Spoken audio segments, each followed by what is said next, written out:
But yeah, then I got a break. I met a broker. He bought a Gulfstream and said, hey, there's a job for you. And that's how I got started. And about a year or two later, I realized, ooh, they control my whole life. So I switched to go to the airlines. And then in 2020, COVID hit. The airlines, we just weren't flying. Sure. And the same guy called me and said, hey, I bought a G4. You want some extra work? And I said, yes, I do. And so that's what got me back into private. And then I realized, wow, I can just be on call. I can just work for myself.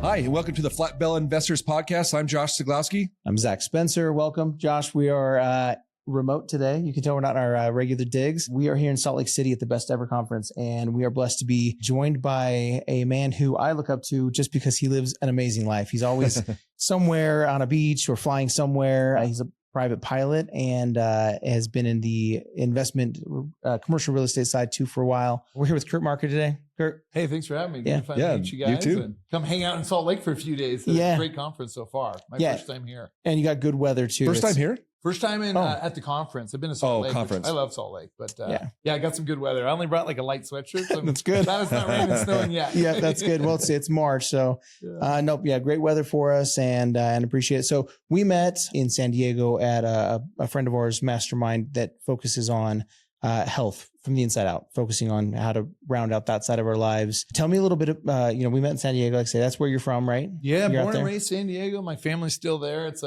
I moved away for a year or two for college. I went right back. It's just too good of a place.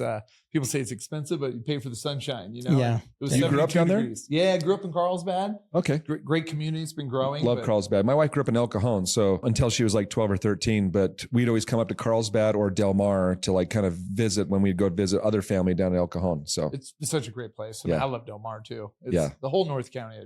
North County is awesome. That's good. Well, good. Well, when I first met you, Greg had said, hey, this he's a private pilot and he does all these cool things. And so I kind of just looked you up on Instagram when we were sitting in the room with Dr. Adam and all that. And tell us a little bit about how you got into flying and I kind of, so my dad's a pilot, grandpa's a pilot, uncle's a pilot. So it's in your blood then, man. Yeah, I was really born into the aviation blood. I got little photos of me like 2 years old, 4 years old, flying with my dad while he was building his experience.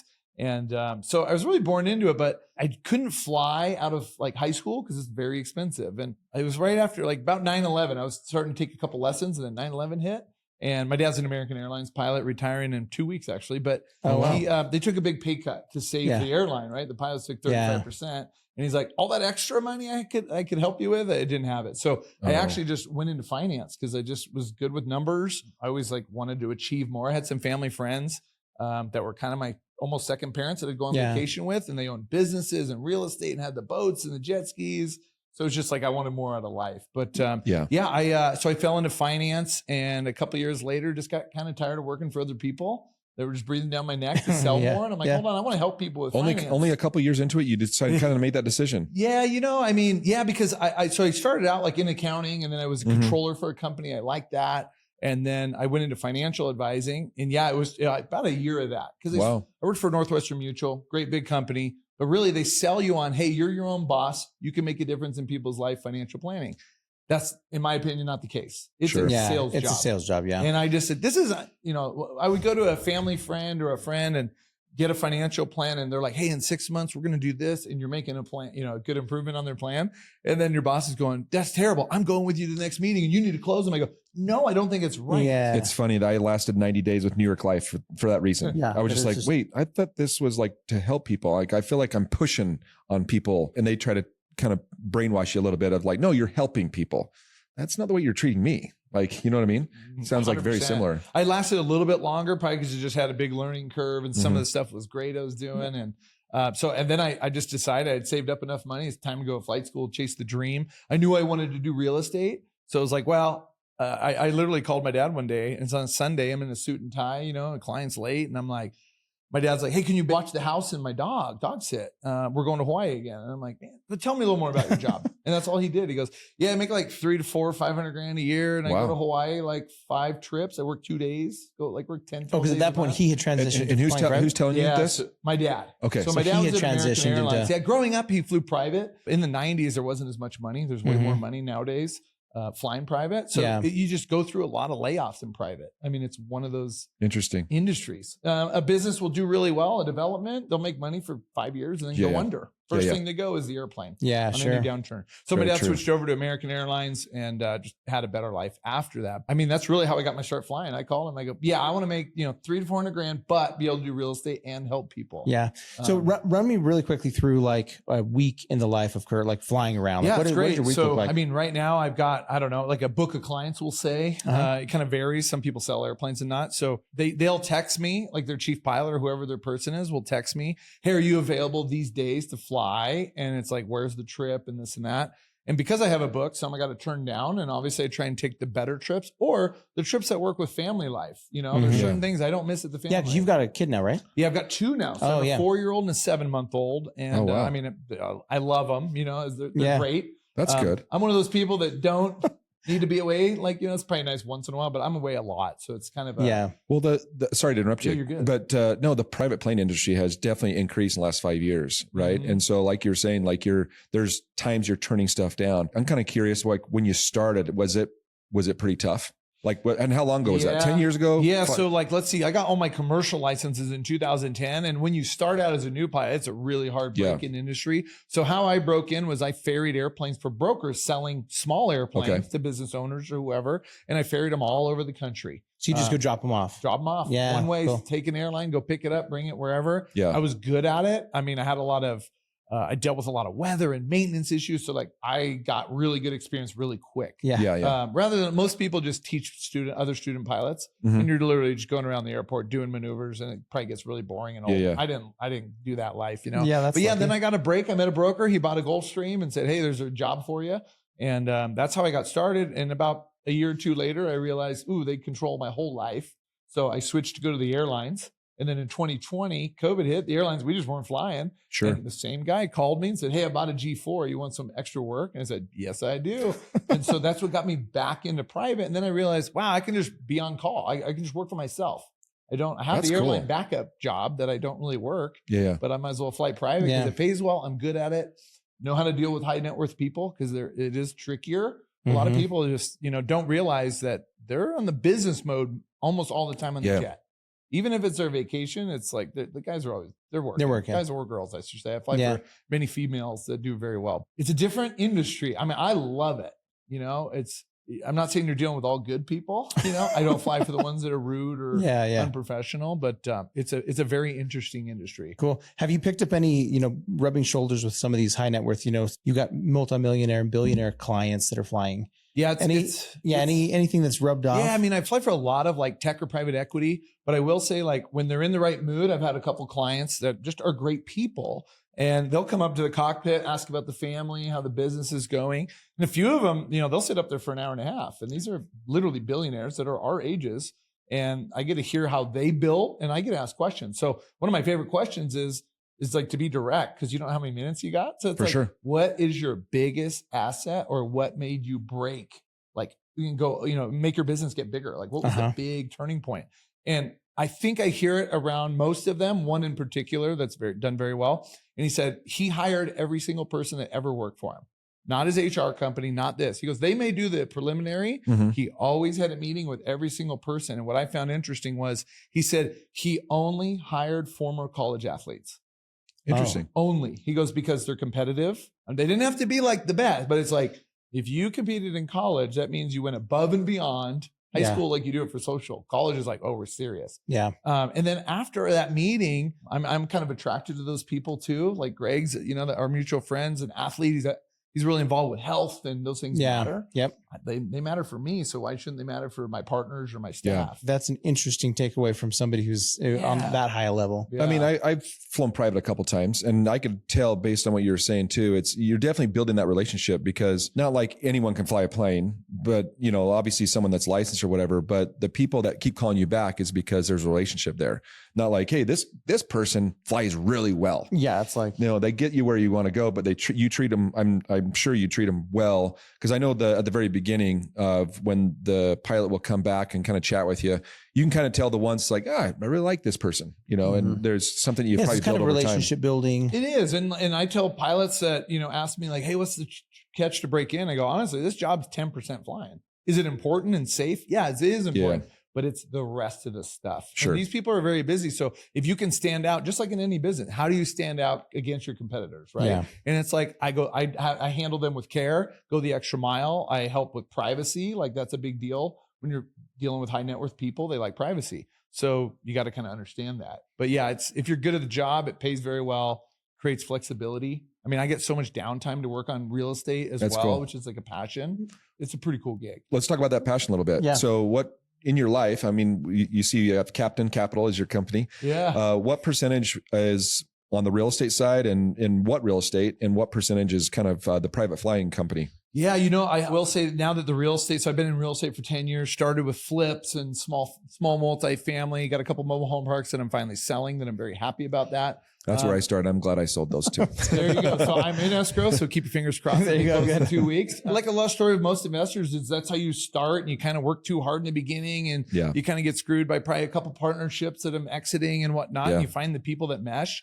And then I started realizing like I fly for some people that are commercial developers. Mhm. And then once in a while I'll be like, hey, how'd you break in? And they're like, well, first off, the easiest part is meet good people doing good things and Yeah. then just get in on their deal. So I started as an LP. Here's 50 grand. Let me see how you're doing a bunch of Yeah. things. Yeah. Just off newsletters and updates. So my specialty is investor relations. I'm good at relationships. And I think the difference is like, I really care about people. And I mean, not just wealthy people that invest with me. The average pilot that makes 200 grand who's accredited will send me 50 grand because they trust me and I'm a pilot and I can make a difference in their life. Mhm. So we do have a couple of small family offices that are starting to invest, several million, but I also don't want to just take those checks. Sure. Or Greg at one time was like, hey, if someone's going to write the whole check for the deal, let's do it. And we're on the phone with the SEC attorney. I'm like, no, let's wait for the bigger deals and let them be a portion because I really want to change people's lives. Yeah, Sure. that's great.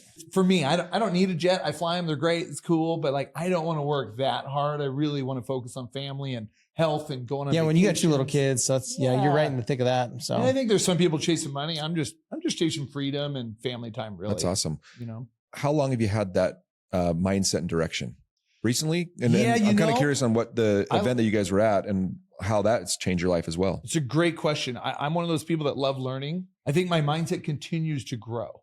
So I think I've always had the hustle mindset because I like to work hard because it came from, nothing, I guess you will say. Grew up in a nice house, but I'll tell everybody, we were house poor. My parents bought a nice house and we just went to the beach. We didn't have a lot of extra money, yeah, but I wouldn't change it because Sure. some of my friends that were spoiled are still spoiled in their 40s. Yeah. And they're just more difficult, right? So, There you go. yeah, I think the mindset just continues to grow. Honestly, having kids was a really big challenge, not just for the kid, but you have to dedicate a lot of time to family, especially if you want to be around as a father. Yeah. And right now we're kind of sacrificing. I'm at conferences for 8 days, meeting people. I got to do that to grow the business, but to buy freedom in the future. Yeah. sure. So the mindset always changes, but I will say, yeah, I think every year it just advances. But I'd say in the last 5 years, I'm just getting more confident in myself and surrounding myself with good people.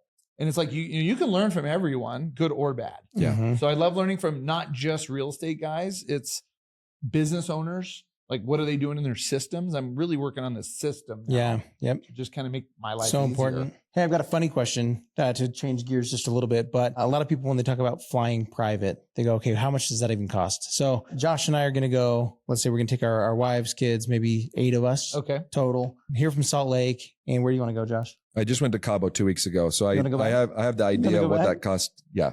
Okay, let's go back to Cabo. Yeah. What's it going to cost for us to like do 3 or 4 days in Cabo So on I'd have a to private look flight? up, how long was the flight to Cabo? Do you know? Is it like About 3.5? 2.5. 2.5.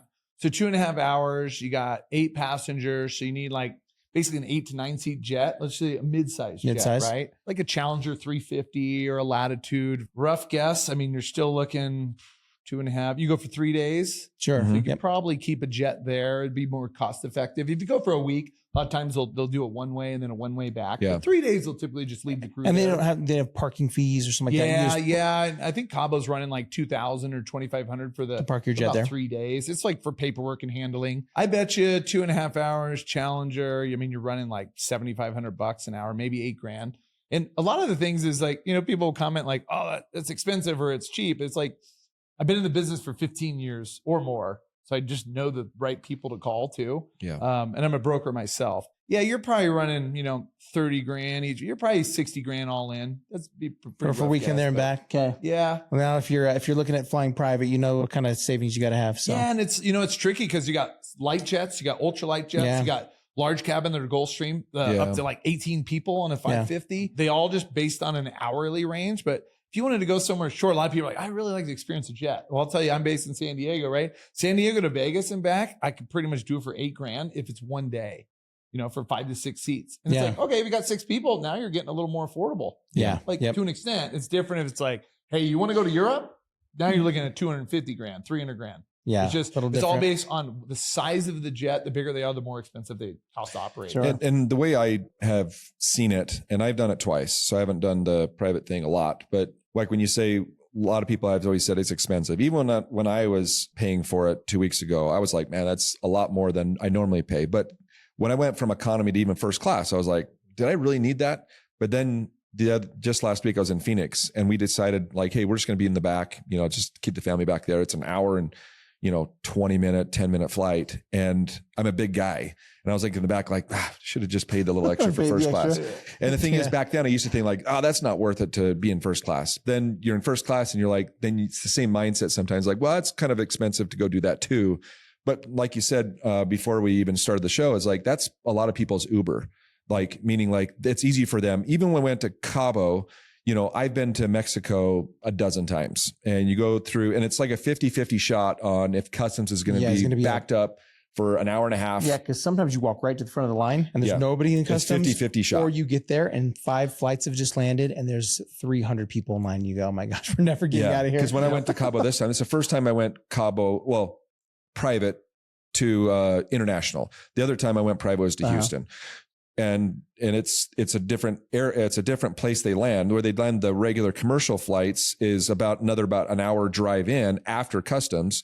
This is like a 10-minute shot to the resort. They just take your passport. It literally took 10 minutes. So the convenience is definitely something that makes it easier. And that's why it's like you said, why I can comparing it to Uber. That's convenient for me. Yeah. Even today, I'll be Ubering to Bountiful to see my wife, and then she's bringing me back. It just whatever life you're in and whatever the convenience is. Mm-hmm. Yeah. And what you're willing to pay for, you know, it's like, I'll pay for an Uber when I go to the airport to commercial out somewhere because it's the parking's $50 a day for your car. It's $60 a day for Uber. Yeah. So just Uber and leave my car at home. Yeah, totally. And then some people don't have to worry about parking. Even think like that. Yeah. For these people that you definitely have to be successful to afford flying in a jet, but they're saving time savings. I think some of that kind of maybe is indicative of their mindset, though. They're willing to spend the money to save the time because that's the asset they're really trying to bulk up on is the time. If they're landing in Cabo savings. and you're stuck in an hour and a half, which I've been there before in a commercial, you just lost an hour and a half. So is that business person going to the hotel to go to a meeting? Are they meeting a partner for golf? Like that's valuable time. And the thing is too, is I'm not an influencer by any means, but I was with an influencer that has 2 million followers plus. And at the private jet center, whatever you call it, he was bombarded about at least 5 or 6 pictures. Like, hey, can we do a picture with you? Can we do a picture with you? Private one? Yeah. And then we went to a Mexican restaurant, and this is in the middle of Cabo, getting tacos. And 3 or 4 people wanted pictures with him. Even the guy said, are you blah, blah, blah. I won't say his name. And he just came out of the bathroom and he goes, can I shake your hand? He goes, you just came out of the bathroom. Did you wash your hands? Not yet. He goes, wash your hands and I'll shake your hand. So I just say that because I think there's a convenience for that too. It's like, if I go I've been on a plane with Barry Sanders, Mitt Romney, all these people, and they're talked to all the time. I'm like, oh, it's this one. And I actually want to go up and shake their hand too. And I'm like, I'm just the same person as everyone else. Yeah. So, you don't want to bug them or whatever. Yeah. So maybe going private, you get the luxury of not being bombarded. You do see celebrities oftentimes in first class on Delta and the regular airlines. Same thing as me. I saw Mike Tyson on a flight I flew. And I got to meet him because he left his beanie in first class and the flight attendants aren't allowed to leave the plane. So I ran it up to him. Oh, funny. That's cool. He was super thankful. And I'm just like, okay, this best. I wanted to ask for a photo. I'm like, I'm in my pilot uniform. Yeah. I don't want to be that guy. Yeah. I'm not that guy, but I have a Michael Keaton story. Yeah. He's got a funny. I have to tell you after, but it's a funny story. He sat right next to me in first class, and it's like a classic Zagłowski story. I have pictures to prove it. How dumb I was I'd never done selfies at the time. This is 8-10 years ago. Yeah, so. That's funny. So good. Well, hey, if people want to find you, if they want to find out more about Captain Capital, where do we find you? Yeah, pretty much. I'm big on Instagram, trying to educate people about flying and commercial real estate. So on Instagram, it's the Captain Curt, or my website's captaincapital.com. And we're strictly doing commercial industrial real estate after 10 years experience. So Yeah, That's that's awesome. sweet, man. found my So good. love, and it's a little bit less work overall. Do you stay in like the A, B, C? What do you kind of do in the We're class? developing ground up now. Okay. So we're making our own. We're primarily in the Houston market. They're just building. Right now, you're so doing your many- second one, right? Yeah, now we got a third offer. They countered. We're going to accept that. Cool. Yeah, we're going to be growing quick. We got the right team, and I think that's everything. Yeah. That's awesome. You know, where I've grown too fast before with the wrong team, and it doesn't work. You know, Mhm. Yep. But now we got the right team. So Good. yeah, it's great. Okay, well, we appreciate you being on, man. I love that we were able to make the time work here in Salt Lake, and so appreciative of having you on. Yeah, thanks for having me, guys. Yeah. Well, till next time, invest in yourself. Invest in your future. This is the Flat Bill Investors Podcast signing off.